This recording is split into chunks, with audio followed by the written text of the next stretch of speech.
This is music, and this message was brought to you by No Solution.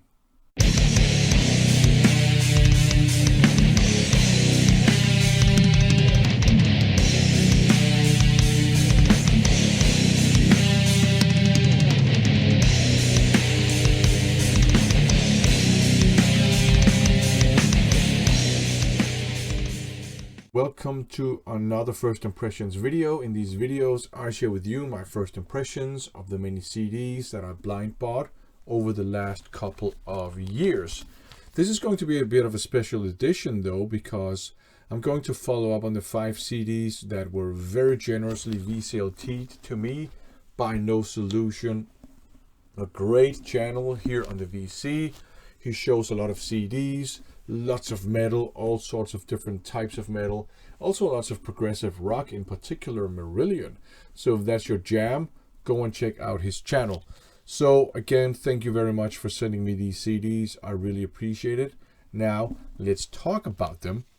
So the first one is this one here, Lucifer's Chalice, The Pact. As you can see, you got 4 songs on it, but it's not an EP. I think it's a full-length album, because the songs are pretty long. We're dealing with a blend of traditional heavy metal and traditional occult doom metal. You have some doomy parts. They're never super slow. It's more like very old school doom metal. And then lots of traditional heavy metal parts too. The songs are quite long, but there's enough going on in the songs that I think they're interesting. And you also have repetition, just the right amount of it. So that works very well for me. They use quite often the Paradise Lost maneuver, where you have a rhythm guitar playing some simple combinations of chords, and then you have a lead guitar playing kind of a lead melody on top of that, and it works very well in this album here. There's a lot of melody. A lot of the riffs are inherently melodic and quite catchy, I think. The vocalist is going for, I think, a bit of an epic sounding style, along the lines of Altar of Oblivion. I'll say that the Altar of Oblivion guys do a much better job, but you know, it works on this album here, album, I guess, for sure. But it might be an acquired taste. The production is maybe a bit tinny to some people. It reminds me a bit of a solid 90s demo tape in terms of the production, which I know will put off some people. But overall, I quite enjoyed this. I quite liked the long songs. I liked the sort of lead guitar melodies, and I actually quite liked the vocals once I kind of got my ears adjusted to them. So good stuff. Up next, something quite different. Roller, Candy It Up.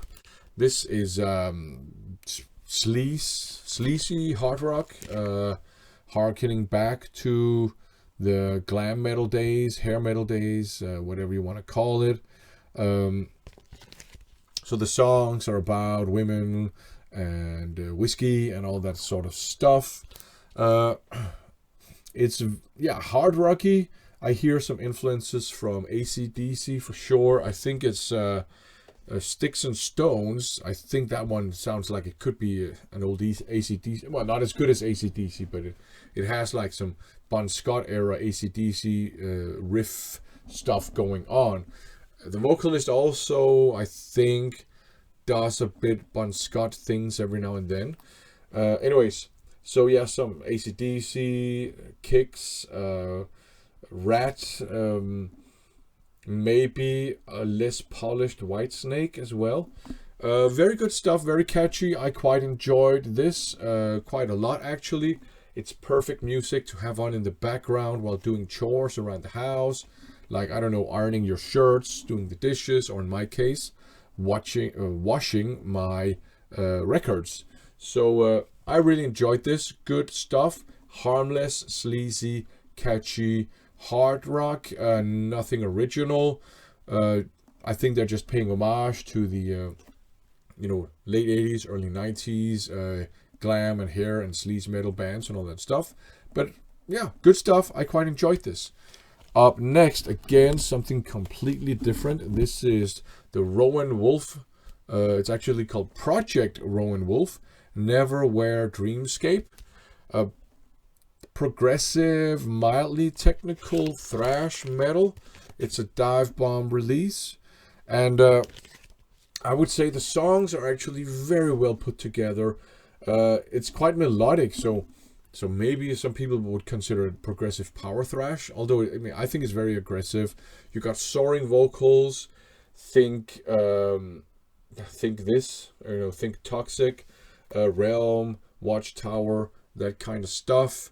The riffage, a lot of it has a bit of an, I think, artillery vibe and a Testament vibe to it. The songs are quite fast for the most part. They're very well composed. You got some harsh vocals every now and then, not that often. So this is great stuff, but there's one massive gripe I have with this, which does detract a little bit from the listening experience, and that's the drums. They're programmed. They sound way too mechanical. Way too mechanical. With technical progressive, it's not super technical, but still slightly technical. With progressive technical thrash metal, you need a human drummer. You need the human factor, because the human drummer can add lots of little details, tasty bits, make it more dynamic sounding. And I think this album kind of suffers from the absence of that. A big shame. I hope they're going to re-record it with a real human, because this is stuff that you can get a lot of drummers who can play this stuff, for sure.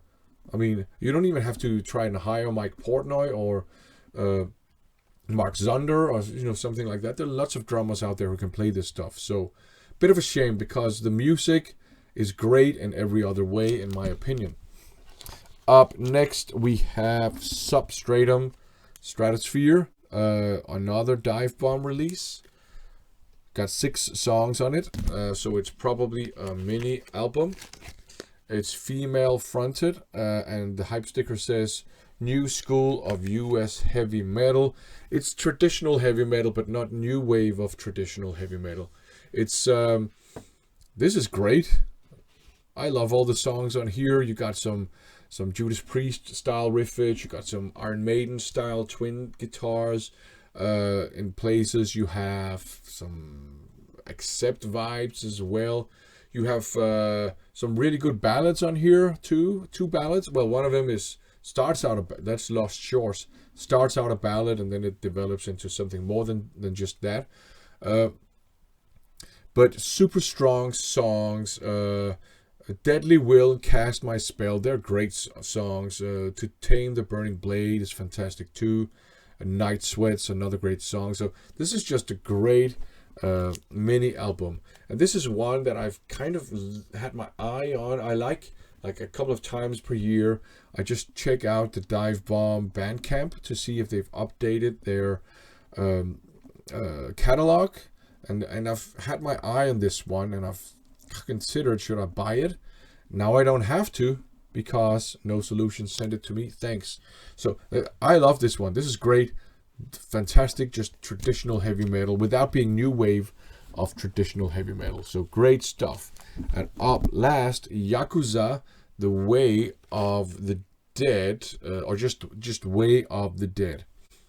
And this is kind of sludgy mathcore. It's not as insane as Dillinger Escape Plan, and not as, dare I say, pretentious, but it is still quite arty and avant-garde. You do have your dissonant chords, you have your angry shouted hardcore style vocals, which I don't like, to be honest, in this style of music. You have, songs that sound chaotic, but there's some pretty cool things going on in all the songs. One thing I was hoping for, there would be more of that stuff that's weird, avant-garde, jazz, saxophone. There's a bit of it spread throughout the album. The first song starts out with some Buddhist monk chanting, and then some weird avant-garde saxophone, and I love that stuff. So it's a bit of a shame that there's not more of that. And the vocals, like I said, I don't really like him. My favorite track on here is the Odd Man Out, actually. It's the last one, and it's called 0 1 0 0 0 0 1 1 1 1 0 0 1 1. It's an instrumental. It's kind of post-rock, weird avant-garde stuff with the jazz weird saxophone. It's very atmospheric. I wouldn't say it's soundscapey, but atmospheric. Very long instrumental. Hands down my favorite track on the album, and it's weird because it's the Odd Man Out. So, but a very interesting listen. I mean, this is music you have to enjoy on an intellectual level, and it is, you know, it is still a little bit pretentious, but you know, whatever. But like the last song to me is the best one. So 5 very interesting listens. The winners to me are for sure Lucifer's Chalice. I enjoyed that one a whole lot. Roller, I enjoyed that one much more than I expected I would, so that's great. And Substratum, which is fantastic. So if any of these sound like they're interesting to check out for you, please go ahead and check them out. They're all good. Some are just better than others. So this is going to be the last first impressions video in a while, because I have actually chewed my way through my massive blind buy CD inbox. I'm already working on a new one, and I have some pretty cool things that will show up when I start doing first impressions videos again. I managed to find copies of 2 of the sort of apocryphal Agent Steel albums, Omega Conspiracy and Alien Naima. There's also some Best in there and some other cool stuff. So I'll be back with first impressions videos for sure, but I just have to build up a new blind buy CD inbox. But yeah, for now, thanks for watching.